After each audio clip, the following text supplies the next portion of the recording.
بسم الله. السلام عليكم ورحمة الله وبركاته. وعليكم السلام ورحمة الله وبركاته. إن الحمد لله نحمده ونستعينه ونستغفره ونعوذ بالله من شرور أنفسنا ومن سيئات أعمالنا. من يهده الله فلا مضل له ومن يضلل فلا هادي له. وأشهد أن لا إله إلا الله وحده لا شريك له. وأشهد أن محمدا عبده ورسوله صلى الله عليه وعلى آله وأصحابه والتابعين وتابع التابعين ومن تبعهم بإحسان إلى يوم الدين. أما بعد, ikhwani fi din, a'azzakumullah, kaum muslimin pendengar radio Indah Siar yang kami hormati. Kemarin sudah kita bahas definisi dari taubat yang disebutkan secara ringkas dan jelas oleh Imam Nawawi rahimahullah, bahwasanya yang namanya taubat adalah bertekad untuk tidak mengulanginya kembali, menyesali perbuatan dosa yang telah dilakukan, dan berhenti pada saat itu juga. 3 perkara ini harus ada dalam sebuah taubat: menghentikan dosanya saat itu, dan kemudian menyesali apa yang telah lalu, kemudian bertekad untuk tidak mengulangi. Tentunya diiringi dengan istighfar kepada Allah Subhanahu wa taala, meminta ampun kepadanya, meminta maafnya, meminta agar jangan sampai dicatat sebagai sesuatu yang mendatangkan azab. Kaum muslimin yang saya hormati, disebutkan pula oleh beliau rahimahullah bahwa kalau kaitannya dengan manusia ada korban yang terzalimi, maka syaratnya ditambah dengan yang keempat, yaitu meminta maaf kepada siapa yang terzalimi, mengembalikan madlamah-madlamahnya, yakni hak-haknya, dan meminta ridhonya. Adapun dalil-dalil dan ayat-ayat atau hadis-hadisnya akan dibawakan oleh beliau pada berikut ini sebagai untayan mutiara yang indah dibawakan dalam bab taubat. Pertama adalah ucapan Allah Subhanahu wa taala, wa tubu ilallahi jami'an ayyuhal mu'minuna la'allakum tuflihun. Ucapan Allah Subhanahu wa taala dalam surat An-Nur ayat 31, Allah berfirman, wa tubu ilallah, bertaubatlah kalian kepada Allah jami'an, seluruhnya, ayyuhal mu'minun, wahai orang-orang yang beriman, la'allakum tuflihun, agar kalian mendapatkan falah. Kaum muslimin yang saya hormati, dalam ayat ini kita mendapatkan beberapa faedah. Yang pertama, perintah untuk bertaubat, dan perintah untuk bertaubat ini tentunya secara usul al-amru yaqtadil wujub, bahwa perintah itu menunjukkan wajibnya perkara tersebut. Maka kita dapatkan faedah penting wajibnya bertaubat kepada Allah Subhanahu wa taala. Alal fauriyah, yang kedua, kita mendapatkan pula bahwa perintah ini perintah segera. Al-Fauriyah maksudnya sekarang juga. Jangan pakai berkata nanti kalau saya sudah tua, nanti kalau saya sudah menikah, atau nanti kalau saya begini, kalau saya begitu. Taubat tidak boleh ditunda. Tubu ilallahi taubatan nasuha. Tubu ilallahi, kata Allah Subhanahu wa taala, tubu ilallahi jami'an ayyuhal mu'minun la'allakum tuflihun. Maka perintah ini menunjukkan 2 perkara tadi. Pertama, hendaklah bertaubat, dan ini hukumnya wajib. Yang kedua, dikatakan dengan fauriyah, segera, sekarang juga. Ikhwan ibn a'azakumullah, masalahnya kita tidak mengerti tentang kematian, kapan datangnya. Kita tidak tahu ajal. Padahal ajal idza jaa ajaluha la yastakhiruna sa'atan wa la yastaqsimun. Idza jaa ajaluhum, kalau datang ajal mereka, maka enggak akan bisa dimajukan, enggak akan bisa ditunda. Maka jangan sampai terlambat. Kematian sudah mendekat kepada kita hari demi hari, tahun demi tahun, bulan demi bulan. Maka dosa-dosa yang kita lakukan hendaklah kita segera bertaubat kepada Allah SWT, meminta ampun kepadanya, menghentikannya, menyesalinya, dan bertekad untuk tidak mengulanginya, dan minta maaf pada mereka yang terdolimi, mengembalikan hak-hak mereka, meminta ridhonya dari mereka. La'allakum tuflihun, agar kalian mendapatkan salah, agar kalian mendapatkan kebahagiaan, kejayaan di dunia dan di akhirat. Yang kedua, dibawakan pula ayat Allah Subhanahu wa taala dalam surat At-Tahrim. Allah berfirman dalam surat Hud dulu sebelum surat At-Tahrim. Istaghfiru rabbakum thumma tubu ilaih. Minta ampunlah kepada Rabb kalian, kemudian bertaubatlah kalian. Dalam surat Hud ayat 3, Allah Subhanahu wa taala berfirman, minta ampunlah kalian, istaghfiru rabbakum thumma tubu ilaih. Minta ampunlah kalian kepada Rabb kalian dan bertaubatlah. Maka kita mengatakan sami'na wa ata'na. Ini semestinya seorang mukmin kalau diperintah akan berkata kami dengar dan kami taat. Maka kita mengatakan astaghfirullah wa atubu ilaih. Astaghfirullah wa atubu ilaih.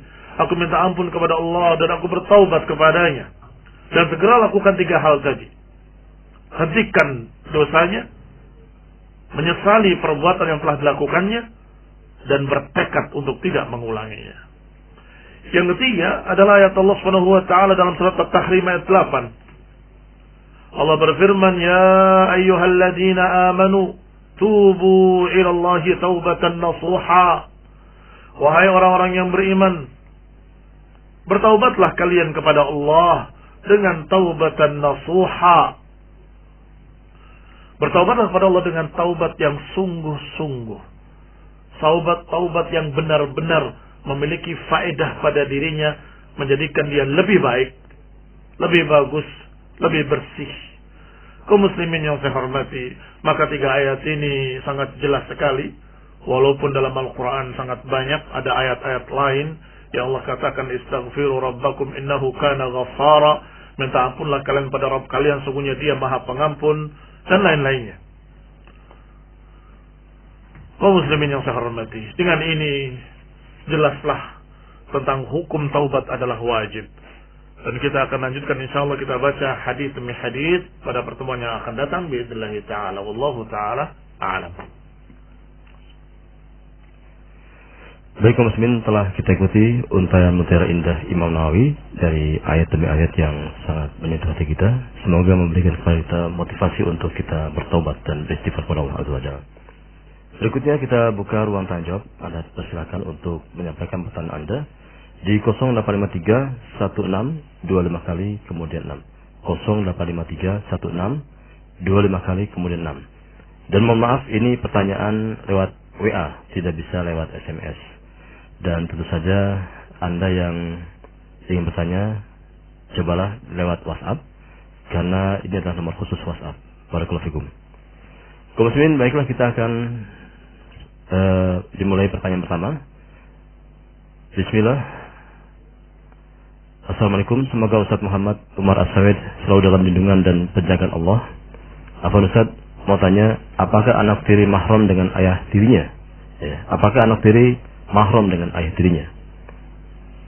Nah, tentunya anak tiri dengan bapak tirinya mahram ketika bapak tirinya sudah, artinya menikah dengan ibunya, dengan ibu kandungnya. Maka berarti itu adalah ayahnya dan itu mahram. Kemudian apakah fadilah sholat jamaah yaitu afdol 27 derajat itu hanya berlaku pada laki-laki yang sholat di masjid? Jazakumullah khair. Nah, pembahasan para ulama demikian, membahas tentang masalah fadilah-fadilah yang 27 tadi, dihitung dari mulai berjalan ke masjid, masuk ke masjid, doa ketika masuk masjid, doa ketika keluar masjid, mendengarkan suara imam, dan seterusnya dan seterusnya. Tetapi jelaslah salat yang sendiri dengan salat berjamaah lebih afdal salat berjamaah. Artinya bagi para wanita pun di rumah, kalau mereka salat berjamaah akan memiliki keutamaan tersendiri. Wallahu taala a'lam. Kemudian Apakah zalim kepada Bani Adam yang bisa Allah ampuni begitu saja, seperti masih ada hutang atau ghibah yang sering terucap tanpa disadari, apakah bisa gugur begitu saja? Jazakallahu khairan wa barakallahu fikum. Tidak bisa gugur kecuali kalau mereka ridho dan mereka meridhokannya. Niscaya yaumul qiyamah akan ditanya, masing-masing setiap orang akan ditanya atas apa yang mereka lakukan. Dan ketika dia berbuat satu kejelekan dengan orang lain, akan ditanya orang tersebut apakah dia memakluminya atau tidak, apakah dia mengikhlaskannya atau tidak. Kalau dia tidak ridha dan menuntutnya yaumul qiyamah, maka na'udzubillah kita akan dituntut nanti yaumul qiyamah oleh mereka yang pernah kita zalimi. Masih ingat hadis atadruna manil muflis? Tahukah kalian siapa itu orang yang muflis? Orang yang bangkrut? Kata para sahabat, al-muflis fina, orang yang bangkrut di tengah-tengah kami adalah man laisa lahu dirham wala dinar, orang yang tidak memiliki dinar atau dirham. Maka Nabi pun menyatakan dengan kalimat, orang yang muflis nanti adalah orang yang datang pada hari kiamat membawa amalan-amalan saleh, tetapi dia qad syatama hadza wa daraba hadza wa akhadha mala hadza, atau kama qala sallallahu alaihi wa ala alihi wasallam. Datang yang kiamat membawa pahala banyak, tetapi dia pernah mencerca si fulan, mencerca si alan, memukul si fulan, pernah merampas hartanya si fulan. Maka mereka berduyun-duyun datang menuntut yaumul qiyamah. Dan tentunya tidak kemudian diberikan hartanya sebagai bayaran hutangnya, tidak. Tetapi yang diambil adalah pahalanya. Diberikan kepada mereka yang menuntut. Sampai ketika sudah habis pahalanya, ternyata masih banyak orang-orang yang berdatangan menuntut. Iya, dia juga pernah menzalimi saya. Dia juga pernah memukul saya. Dia pernah mencerca saya, menghina saya ila akhiri. Maka tidak bisa lagi dikurangi pahalanya karena sudah habis. Maka dosa mereka yang dikurangi dan ditimpakan pada orang ini. Ini orang yang muflis. Na'udzubillah min dzalik, orang yang bangkrut yaumul qiyamah. Na'udzubillah. Kita berlindung pada Allah Taala dari yang demikian. Nah, kemudian Ustaz, Ana mau bertanya, apakah boleh berbohong untuk menutupi aib sendiri? Dan apakah boleh ikut mengangkat tangan ketika kunut subuh yang di sana melakukan kunut subuh? Atas jawabannya saya ucapkan jazakallahu khairan. Nah, adapun kunut subuh, sebagian para ulama membolehkan kita ikut mengangkat. Nah, barakallahu fikum. Sebagian menyatakan tidak boleh karena itu adalah perkara muhdatsah, perkara bid'ah, sebagaimana disebutkan dalam Bulughul Maram, dibawakan dari Ibnu Hajar satu hadis dari sahabat ketika anaknya menanyakan tentang masalah kunut subuh, bapaknya berkata, "Ai bunai muhdats," wahai anakku, itu perkara baru, muhdats. Sehingga tidak boleh kita ikut. Yang ketiga, pendapat yang merincikan. Kalau tidak salah ini pendapatnya Syekh Al-Albani. Kata beliau, aku kalau berada di belakang imam yang jahil, yang bodoh, tidak punya ilmu, maka dia dengan kebodohannya, aku tetap dengan apa yang aku tahu. Artinya, dia tidak mengikuti imam dalam perkara-perkara tersebut, kecuali rukun-rukun wajib kita ikuti.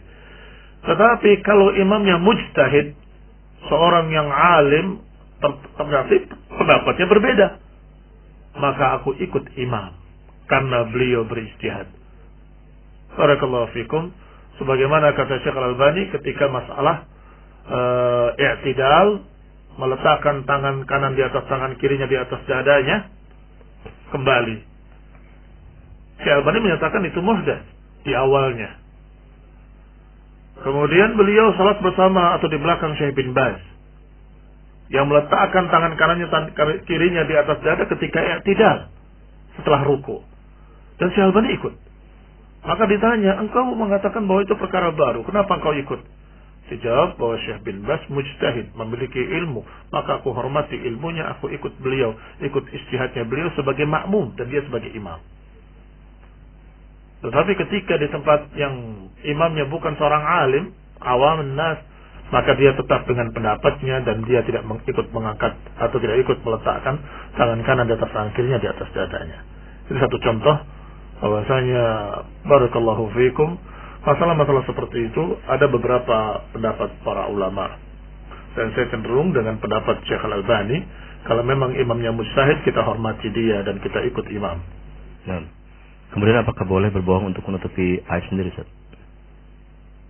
Menutupi aib sendiri dengan bohong itu artinya menambah dosa di atas dosa. Barakallahu fikum. Akui sajalah bahwa saya memang memiliki kekurangan dan saya insyaallah akan memperbaiki diri saya. Tidak perlu menutupinya dengan kebohongan berikutnya yang berarti menambah dengan dosa yang berikutnya. Wallahu taala alam.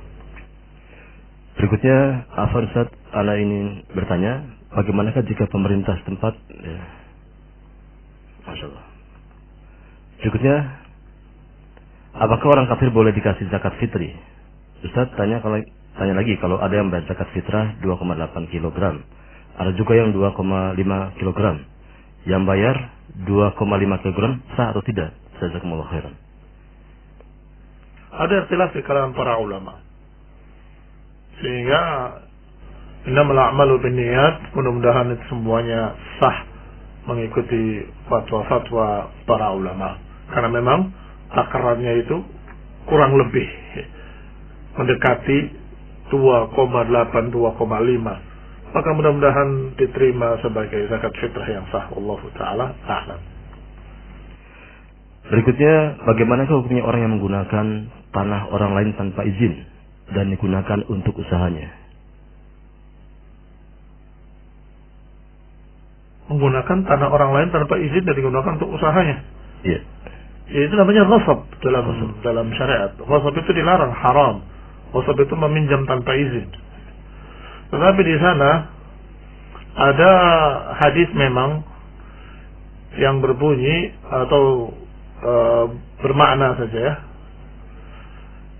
bahwa tanah kaum muslimin atau di negeri kaum muslimin diperintahkan falyazra'hu aw liyazra' lahu akhuhu. Kalau ada tanah tidak boleh dibiarkan nganggur. Hendaklah engkau garap atau biarkan saudaramu menggarap. Menggarap itu artinya bukan membangun, tetapi menanam tumbuh-tumbuhan, berkebun, berladang, sawah dan sebagainya. Kalau kamu mau menggarapnya silahkan garap. Kalau tidak, jangan biarkan nganggur. Biarkan saudara mau menggarapnya. Karena tanah itu tidak hilang.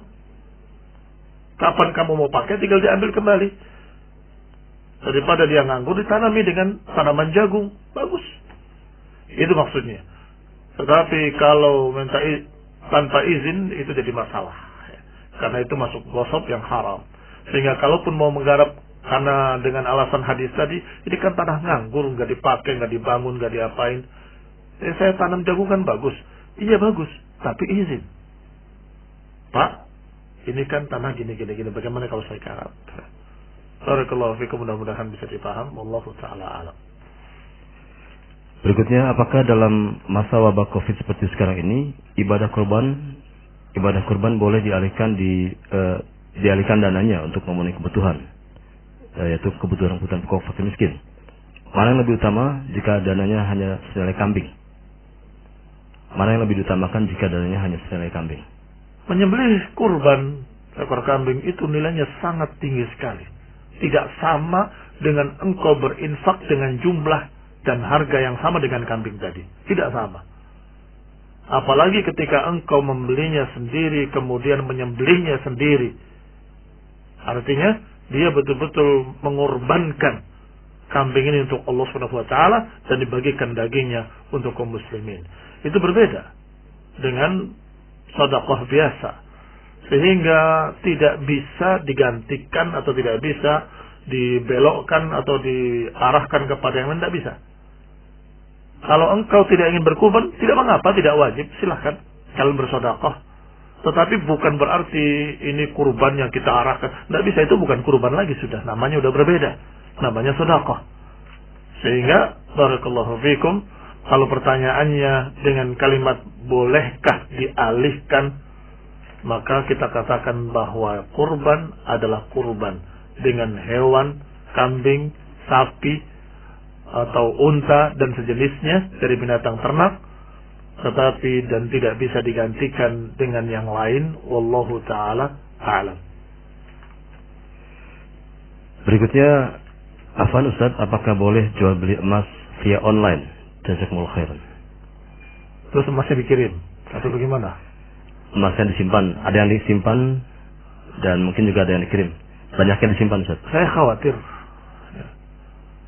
emasnya fiktif. Sudah jual beli, saya beli itu saya jual lagi sana, sana juga beli, jual lagi ke sana. Padahal emasnya nggak pernah ada.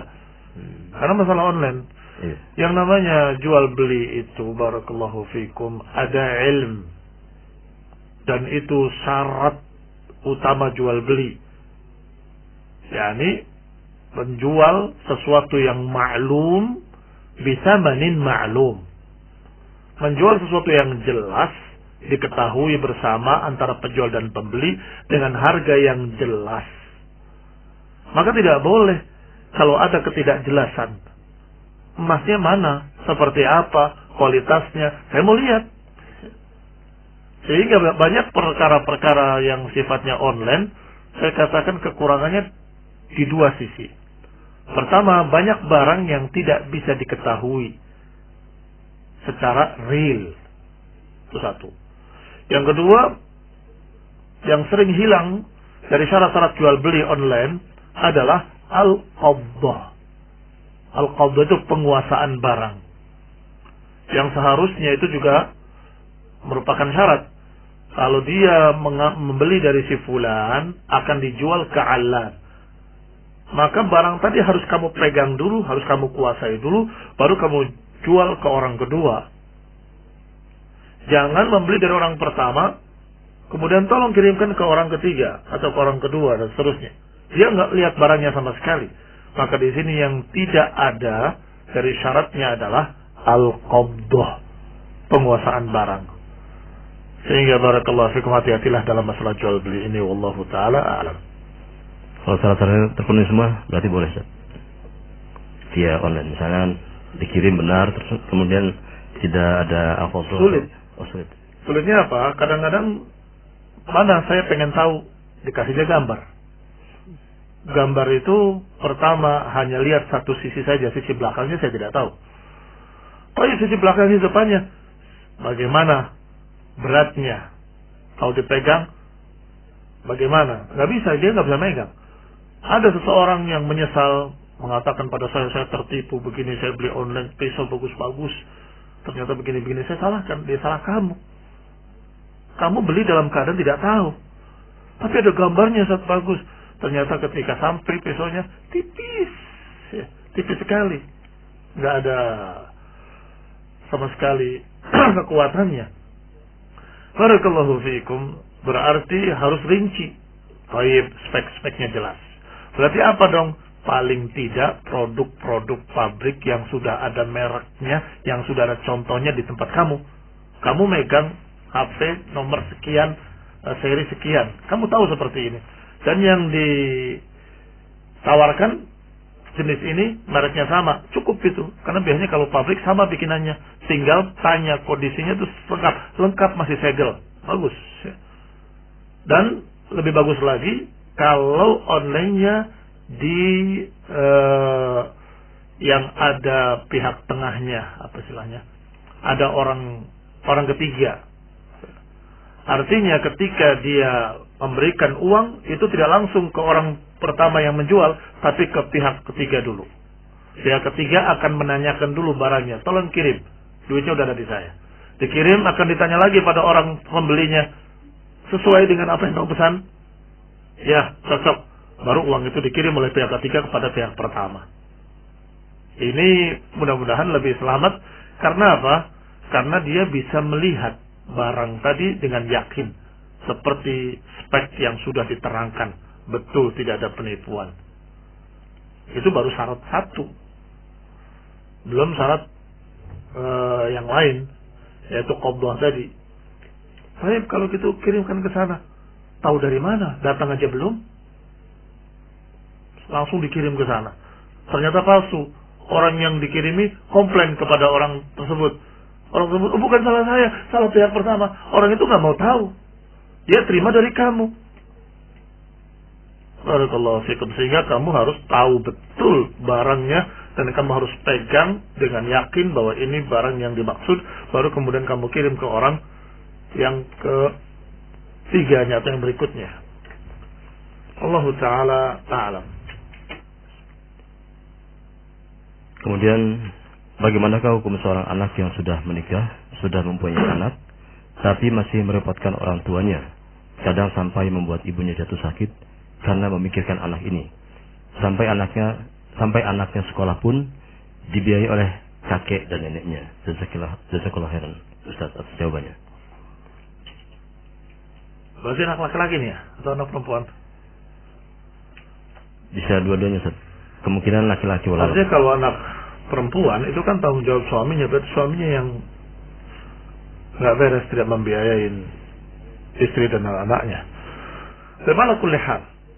Seharusnya seorang yang sudah menikah, berarti dia sudah dianggap dewasa oleh wali-walinya ketika dinikahkan. Baik, kalau sudah dewasa semestinya jangan lagi merepotkan orang tua. Bahkan kalaupun ada kasus keributan rumah tangga, dan itu biasa terjadi pada rumah tangga, jangan cerita sedikit pun pada orang tua. Sang istri jangan cerita pada orang tuanya, sang suami juga jangan cerita pada orang tuanya. Biarkan diselesaikan oleh kamu berdua karena kamu sudah dewasa. Ada kesusahan, ditanggulangi bersama. Ada kesulitan, diatasi bersama. Jangan libatkan orang tua. Ini yang seharusnya. Yang namanya pernikahan itu, Masya Allah, adalah waktu mandirinya seorang anak. Tidak lagi bergelayut pada orang tua, tidak lagi merepotkan orang tua. Itu ketika menikah, maka dia sudah mandiri seharusnya. Barakallahu fikum. Sehingga saya nasihatkan pada mereka ini yang sudah menikah, sudahlah. Kamu sejak kecil sampai umur 30 tahun ini atau 20 sekian tahun, kamu sudah banyak merepotkan orang tua. Sekaranglah saatnya kamu membantu orang tua. Saatnya engkau tidak lagi merepotkan orang tua. Hidup sendiri, hidup mandiri, datang ke orang tua dengan wajah ceria, silaturahmi, maka orang tua melihat kamu ceria, mereka senang. Cukup. Gimana baik? Alhamdulillah. Anak-anak sehat-sehat semuanya, sekolahnya pintar-pintar, Masya Allah. Udah, orang tua senang melihat kamu dengan anak-anakmu bahagia. Itu yang harus kamu lakukan. Bahkan kalau perlu engkau yang membiayai orang tuamu. Ini kepada laki-laki yang saya maksud. Barakallahu fiikum. Mudah-mudahan Allah beri jalan keluar dan Allah berikan rahmatnya di dunia dan akhirat sehingga menjadi keluarga-keluarga yang berbahagia. Pertanyaan terakhir, Ustaz. Bismillah. Maaf, Ustaz, saya mau bertanya tentang penghasilan orang tua yang sekarang pensiunan dari bank konvensional. Uang pensiunnya kadang masih suka diberikan ke saya. Bagaimana sikap yang baik?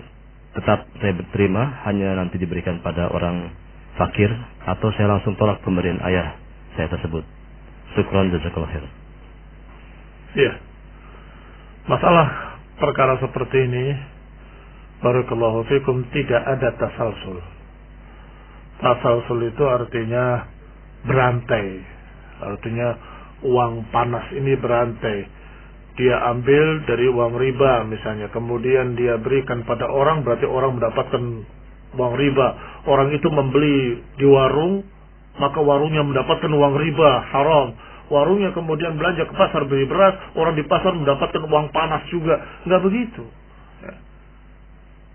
Dosanya al-ismu ala man fa'ala al-awwal.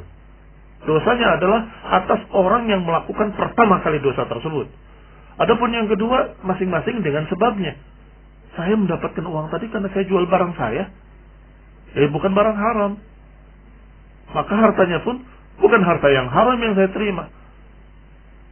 Mereka yang di pasar dapat uang tadi karena jual beras. Maka uang yang dia terima juga uang halal. anak tadi mendapatkan dari orang tuanya, bukan mencuri, bukan merampok, bukan sedang nyimpan uang di bank, tidak. Maka itu juga berbeda. Hanya saja ketika tahu kalau itu adalah dari perkara yang jelek, sang anak bisa untuk berhati-hati, dalam istilah lain al-wara, tidak mengapa untuk kemudian diberikan pada orang lain atau disedekahkan. Mudah-mudahan Allah jadikan kita lebih bersih. Barakallahu fikum. Baik kaum muslimin, alhamdulillah telah selesai acara kita karena waktu sudah habis. Semoga apa yang beliau sampaikan, baik nasihat ataupun kajian Islam dan juga ruang tanya jawab yang kita dengarkan bersama, memberikan manfaat bagi kita semuanya dan juga bagi kaum muslimin semuanya. Kaum muslimin, terima kasih atas perhatian dan kebersamaan Anda. Semoga bermanfaat bagi kita semuanya. Dan mohon maaf atas salah dan kekurangan yang kami hadirkan keluar dengan Anda.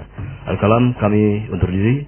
Wassallallahu ala Muhammadin subhanakallahumma wa bihamdika asyhadu an la ilaha illa anta astaghfiruka wa atubu ilaik. Wassalamualaikum warahmatullahi wabarakatuh.